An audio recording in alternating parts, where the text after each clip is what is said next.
যে মেট্ৰিকৰ অসমীয়া পেপাৰ ফাদিল হৈছে। এটাৰ পিছত এটাকে পৰীক্ষাৰ পেপাৰ প্ৰশ্ন কাকত ফাদিল হোৱা ঘটনাই অতি ৰহস্যজনক আৰু অতি লজ্জাজনক। আমি ধিক্কাৰ জনাইছোঁ অসম চৰকাৰৰ শিক্ষা বিভাগ আৰু সেৱাক। আমি লাজ পাইছোঁ যে এই মুহূৰ্তলৈকে কিয় শিক্ষামন্ত্ৰীয়ে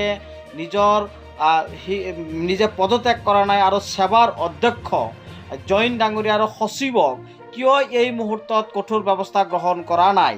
অসমৰ মাননীয় মুখ্যমন্ত্ৰী ডক্টৰ হিমন্ত বিশ্ব শৰ্মালৈ আমাৰ আহ্বান, তেখেতে গোটেই বিষয়বস্তুটো নিজে তদন্ত কৰক আৰু এটা স্পেচিয়েল ইনভেষ্টিগেশ্যন টীম বনাই তন্নতন্নকৈ পৰীক্ষা কৰক।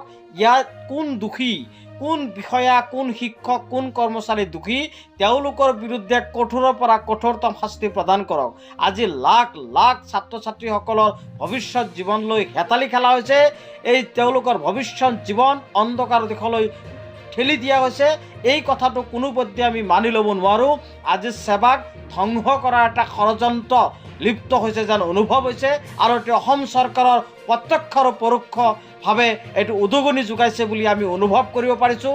আমি অসমৰ ৰাইজক আৰু দল সংগঠন সকলোকে মাৰ বান্ধি থিয় হ'বলৈ আহ্বান জনাইছোঁ।